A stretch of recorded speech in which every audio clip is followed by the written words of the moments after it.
ഈശോമിശിഹായിക്ക് സ്തുതിയായിരിക്കട്ടെ. വിശുദ്ധ യോഹന്നാൻ എഴുതിയ സുവിശേഷത്തിലെ 14-ാമത്തെ അധ്യായത്തിൻ്റെ 27-ാം വചനമാണ് നമ്മൾ ധ്യാനിക്കുന്നത്. ഈശോ പറയുകയാണ്, ഞാൻ നിങ്ങൾക്ക് സമാധാനം തന്നിട്ട് പോകുന്നു, എൻ്റെ സമാധാനം ഞാൻ നിങ്ങൾക്ക് നൽകുന്നു. ലോകം നൽകുന്നത് പോലെയല്ല ഞാൻ നൽകുന്നത്. നിങ്ങളുടെ ഹൃദയം അസ്വസ്ഥമാകേണ്ട, നിങ്ങൾ ഭയപ്പെടുകയും വേണ്ട. നമ്മൾ ഈ ലോകം നൽകുന്ന സമാധാനം തേടി നടക്കുന്നവരാണ്. ഇപ്പോൾ ലോകത്തിൽ പല സ്ഥലങ്ങളിലും യുദ്ധങ്ങളുണ്ട്, യുദ്ധസമാന സാഹചര്യങ്ങളുണ്ട്, വംശീയ കലാപങ്ങളുണ്ട്, അങ്ങനെ ഒത്തിരി പ്രശ്നങ്ങളുണ്ട്. അവിടെ സമാധാന ചർച്ചകളൊക്കെ നടക്കുന്നുണ്ട്.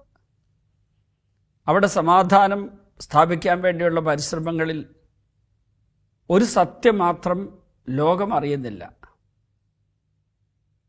ലോകം നൽകുന്ന സമാധാനം സ്ഥാപിക്കാനാണ് അവരെല്ലാവരും സംഭാഷണങ്ങൾ ഏർപ്പെടുന്നതും പരിശ്രമം നടത്തുന്നതും. സമാധാനം സ്ഥാപിക്കാൻ വേണ്ടി പരിശ്രമിക്കുന്നവർ തന്നെ സായുധരായിട്ടാണ്, വലിയ സമ്പത്ത് മുഴുവനും ദുർവിനിയോഗം ചെയ്തുകൊണ്ടുള്ള ആയുധങ്ങൾ ഉണ്ടാക്കിക്കൊണ്ടാണ് സമാധാനം സ്ഥാപിക്കാൻ വേണ്ടി ശ്രമിക്കുന്നത്. ഒരായുധം പോലും കൂടാതെ സ്നേഹം മാത്രം, മനുഷ്യരോടുള്ള സ്നേഹവും അതിൽ നിന്നുണ്ടായ കരുണയും നിമിത്തം മാത്രം പിതാവ് നൽകിയിരിക്കുന്ന അധികാരം മാത്രം ആയുധമാക്കി ഉപയോഗിച്ചുകൊണ്ടാണ് ഈശോ ലോകത്തിൽ സമാധാനം കൊടുത്തത്. എന്നിട്ട് ഈശോ പറയുകയാണ്, ഞാൻ നിങ്ങൾക്ക് സമാധാനം തന്നിട്ട് പോകുന്നു. അത് ലോകം തരുന്ന പോലുള്ള സമാധാനമല്ല. ഈശോ നൽകുന്ന സമാധാനം ഈശോയെ കിട്ടുന്നവർക്കെല്ലാം കിട്ടും. ലൂക്കായുടെ സുവിശേഷത്തിൽ 2-ാം അധ്യായത്തിൻ്റെ 29-ാമത്തെ വചനത്തിൽ യേശുവിൻ്റെ പിറവിക്ക് ശേഷം മാതാവ് ജെറൂസലേം ദേവാലയത്തിൽ യേശുവിനെ കാഴ്ചവെച്ചപ്പോൾ വൃദ്ധനായ ശിമയോൻ യേശുവിനെ കൈകളിൽ എടുത്തിട്ട് ഇങ്ങനെ പറയുന്നുണ്ട്, കർത്താവേ, അവിടുത്തെ വാഗ്ദാനം അനുസരിച്ച് ഇപ്പോൾ ഈ ദാസനെ സമാധാനത്തിൽ വിട്ടയക്കണമേ. എന്തെന്നാൽ സകല ജനതകൾക്ക് വേണ്ടിയുള്ള അങ്ങ് ഒരുക്കിയിരിക്കുന്ന രക്ഷ എൻ്റെ കണ്ണുകൾ കണ്ടു. യേശുവിനെ കൈ കിട്ടിയപ്പോൾ വൃദ്ധനായ ശിമയോൻ പറയുന്നു, എനിക്ക് സമാധാനമായി, ഇനി എൻ്റെ സമാധാനത്തിൽ പോകാൻ അനുവദിക്കണം. അതുകൊണ്ടാണ് എഫേസ്യ ലേഖനത്തിൽ പൗലോസ് ലേഖ പറഞ്ഞ്, യേശു ക്രിസ്തുവാണ് നമ്മുടെ സമാധാനം. യേശു ആകുന്ന സമാധാനം നമ്മുടെ ഉള്ളിലുണ്ടെങ്കിൽ എന്ത് സംഭവിക്കുമെന്ന് അപ്പസ്തോല പ്രവർത്തനങ്ങൾ 12-ാം അധ്യായത്തിൽ കാണുന്നുണ്ട്.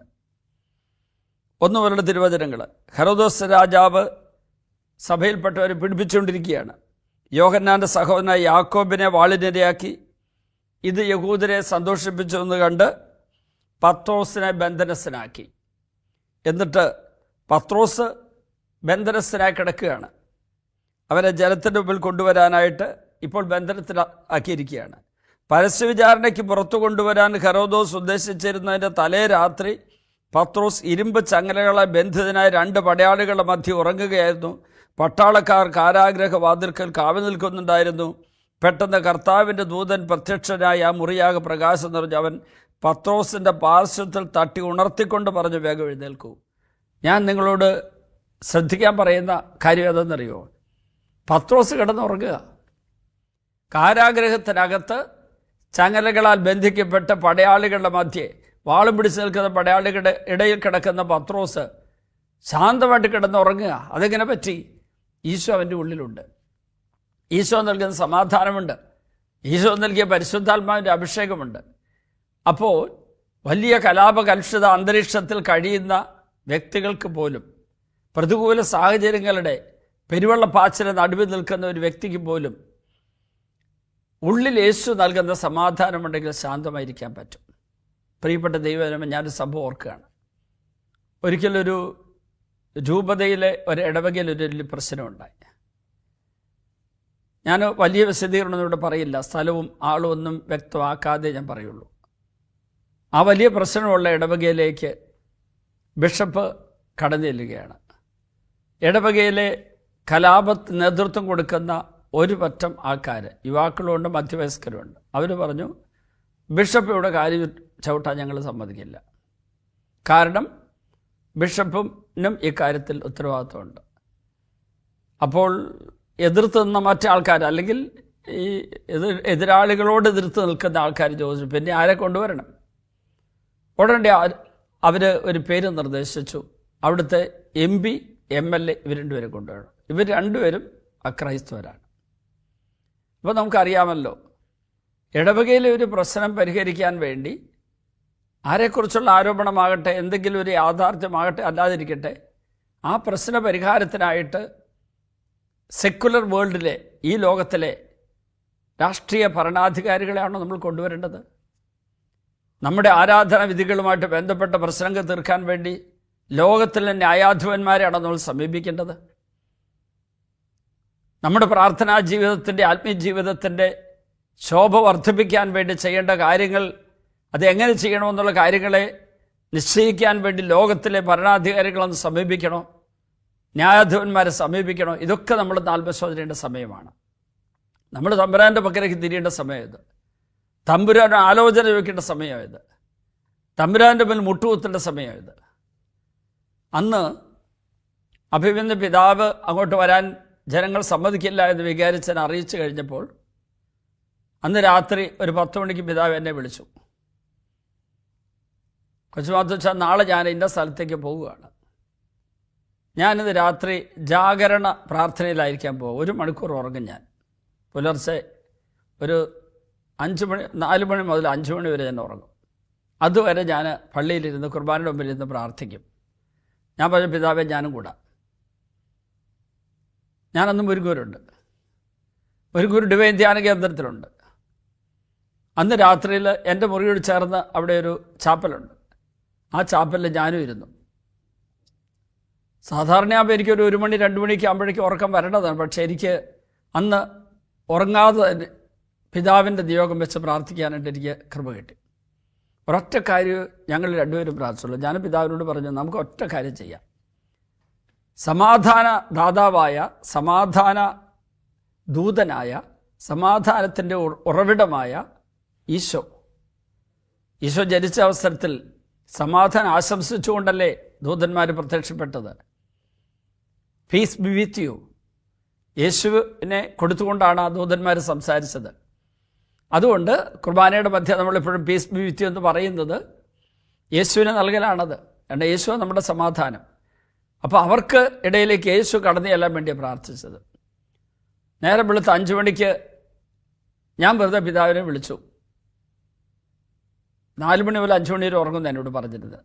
5 മണിക്ക് പിതാവ് കുളിച്ച് ഒരു കപ്പ് കട്ടൻ കാപ്പി മാത്രം കുടിച്ചുകൊണ്ട് ഡ്രൈവറെ കൂട്ടിക്കൊണ്ട് ഇടവകയിലേക്ക് പോയി. 1 മണിക്കൂറിൻ്റെ അവിടെ എത്താം. ഏതാണ്ട് ഒരു 6:30 പിതാവ് അവിടെ ചെന്നിറങ്ങി. ഒരാൾ പോലും തടയാനുണ്ടായിരുന്നില്ല. പിതാവ് വന്നു കഴിഞ്ഞതിന് ശേഷം സാധാരണ പോലെ കുർബാനയെല്ലാം സമ്മതിക്കില്ല എന്ന് പറഞ്ഞിരുന്നതാണ്. പക്ഷേ വികാരി അച്ഛനോട് പിതാവ് മണിയടിച്ചോളാൻ പറഞ്ഞു. 7 മണിക്കത്തെ കുർബാനയ്ക്ക് പിതാവ് അവിടെ കുർബാന ചൊല്ലി. അത് കഴിഞ്ഞ് ഇടവകയിലെ എല്ലാ അംഗങ്ങൾക്കും പൊതുയോഗത്തിലേക്ക് വരാമെന്ന് നിർദ്ദേശം കൊടുത്തു. അന്ന് പള്ളിയുടെ മുറ്റം നിറയെ ആൾ, പള്ളിയിൽ എല്ലായിടത്തും നിറയെ ആൾ. അപ്പോൾ സ്കൂൾ കെട്ടിടത്തിലേക്ക് മാറ്റി മീറ്റിംഗ്. ചെറിയ ഹാളിൽ നിന്ന് സ്കൂൾ കെട്ടിടത്തിലേക്ക് മാറ്റി. അവിടെ ഒരു ഹാളുണ്ട്. ആ ഹാളിൽ മീറ്റിങ്ങിന് കൂടി.